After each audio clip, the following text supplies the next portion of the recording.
John, I think it's safe to say you did not expect to be right here in this position, but that's curling. Yeah, exactly. And I guess he needs some breaks like that this week to, to help us out. But yeah, I never expected that. Mike played great all game and had great feel all game and touch, and that's why we could have drew on my last one and made him look at the one to the button. But I wanted to make him look at the loss, and we got a little lucky. It was a little heavy.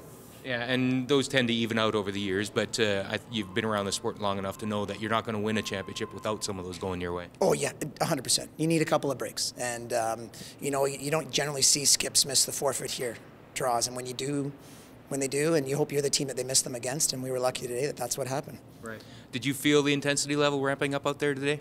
Yeah, definitely. You can feel a little more quiet. Sometimes you're trying to try to make sure the team stays a little loose and have that feel that we did in the in the first pool there. But yeah, that goes a long way for us. As I said, our goal is 8-3, and we're one win away from having that as our worst record. Steve, that must have been just an absolute highlight to do that, to open the championship round and get this thing going like you did today. Yeah, for sure. It sets the tone for the second half of the week for us. We needed that win. We need every win going forward. So to start there was good. And to bounce back from yesterday, too. That must have been important top to bottom in the lineup. Yeah, for sure. We had a good game. We had chances to make the score even better than it was, too. So we had a couple opportunities we gave away, but Matt made a huge shot in 8. That in-off to get the 3 was just monstrously huge. Yeah, and that's when you look back on a course of a week going forward, you can look at shots like that as being kind of the catalyst for something real special. Yeah, for sure. I mean, even if we do get one there, it's a pretty good scoreboard to win from, but once we got that, it made it a lot easier, obviously. Brad, that's just a real solid way to open the championship pool. You must have been pleased. Yeah, absolutely.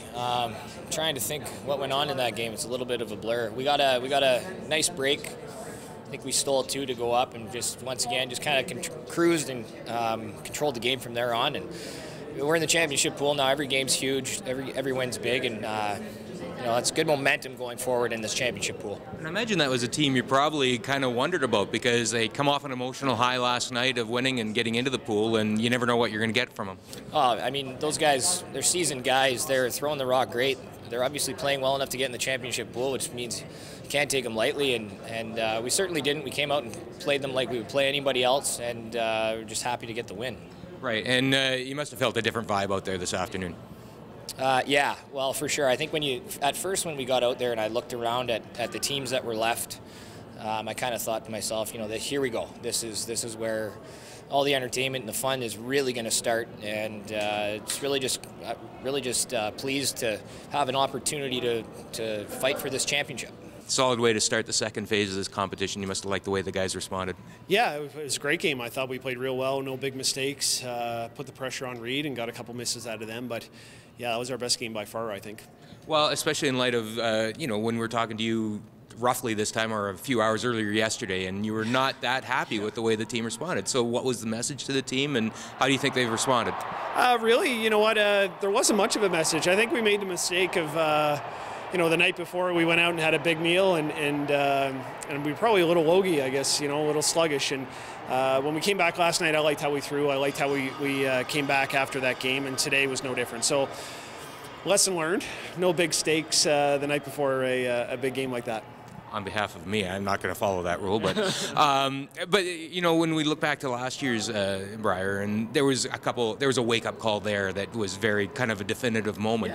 Yeah. Maybe not the same kind of wake-up call, but a reminder that you're here to play and win a Canadian championship and follow routine, I guess. Yeah, absolutely. Yesterday wasn't the same as what it was last year. Yesterday was just really more a technical issue with a couple of the guys. Last year was attitude and body language and all that stuff that went into, which was a little bit more concerning than what happened yesterday.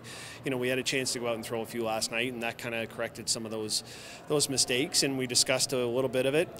So I wasn't as concerned yesterday as I was last year when we had that loss in Northwest Territories. But I thought we responded well. It was a great game today. Certainly a tight turnaround now to get back on the ice, but it's going to be another battle. This whole championship round is going to be tough games.